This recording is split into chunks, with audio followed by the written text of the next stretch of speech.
What's up, guys? John from JohnMcNeil.com here. I'm just sitting here at my kitchen table.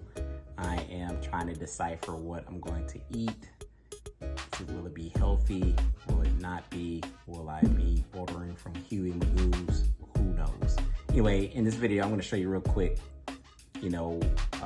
I've been promoting this affiliate product. I've sent a minimum amount of clicks, but gotten high returns in terms of affiliate commissions, and I want to show you guys this. I'm going to flip the camera around so you guys can see it.